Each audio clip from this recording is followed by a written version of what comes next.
So I get asked this question a lot about technology. People try to understand everything there is about technology. And what I say a lot of times is you don't need to know how it works. You just need to understand what it does for you. Now, the reasoning behind this, let's just think about what's happening with technology these days.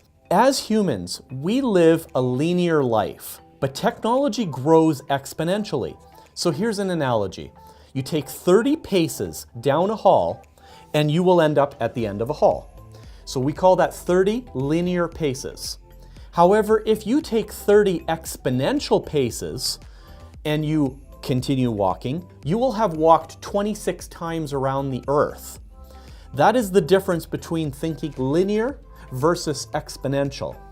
So Gordon Moore, who's the co-founder of Intel, in 1965 made a conclusion. He said, you know what, technology doubles every 18 to 24 months. That's just because we're able to pack down more transistors in tighter space, we're getting more computing power, and you know what? What Gordon Moore has said, we call it Moore's Law, still holds true to this day. If you look at the graphs, technology has basically doubled every 18 to 24 months. And so what's happening is we're getting that much more computing power, that much more computational power, and the database, think of, we used to use Encyclopedia Britannica, now we use Google, basically, and what was life before Google? A lot of people don't even know what that means anymore. So technology is at our fingertips. What's happening in the future is we're going to see a lot more advancements. So there's a famous game right now that came out, it was pretty popular, called Pokemon Go. What it did and demonstrated to us is the ability to do augmented reality. What that means is you're looking at your camera, you're looking at the real world, but superimposed on top of that is some technology. Here's another example. You're in the supermarket, you're in a library, you hold up your phone, whatever your technology is, and the augmented reality would give you an instant review and tell you, look, there's an E. coli breakout on broccoli right now, so don't buy that. You know, there's a sale price going on this book, or here's a great review, or here's the IMDb review for it. So that information would be superimposed. The next step after that is complete virtual reality, where you immerse yourself completely in the world, and so there can be fabricated an entirely other world, and we've seen many different movies that have come out recently about that. So this is where we're headed. Now, what's going to happen at some point in our near future, it really will, is this notion of singularity. And what that means is, imagine explaining the internet to somebody 1,000 years ago. They just can't even fathom what you're talking about. They can't understand, they can't comprehend it. Well, technology is suddenly going to take off to a point where there are going to be new innovations every day that we just simply can't understand. You're never going to be able to figure out, how does that even work? Where is that coming from?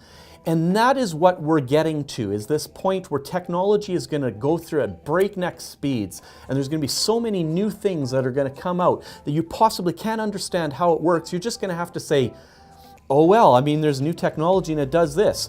Just to summarize, the reason that I'm bringing this up is I want a lot of you to just understand that there's certain pieces of technology that they just work.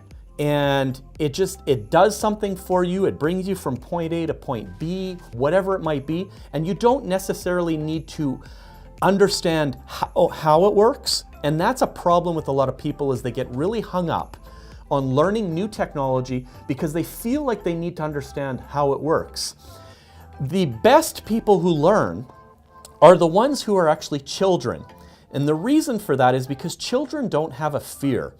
When children go and try technology, they just push the buttons, they mash them, they swipe the screen, but they have no fear of breaking it.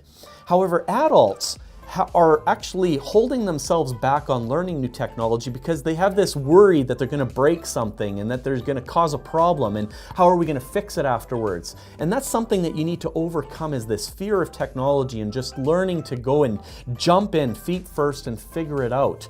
So it's kind of a challenge that I have for you, is when it comes to technology, I would like you to have a different view on things. to understand and approach technology in a different way, because I'm telling you, if you're thinking that the technology we have nowadays with our personal tricorders that we have in our hand and Google at our fingertips with this magic box that has all the answers, you have no idea what's coming next. It is, personally, I'm very excited about it. I think there are some precautions that need to go in play to make sure that it protects us, protects human life. It's, good versus evil. But I really do believe that there's some really exciting things that are coming in our near future when it comes to technology. And I'd love you to have an open mind on understanding this is what it can do for me, this is how it can benefit me, and I don't need to understand how it works.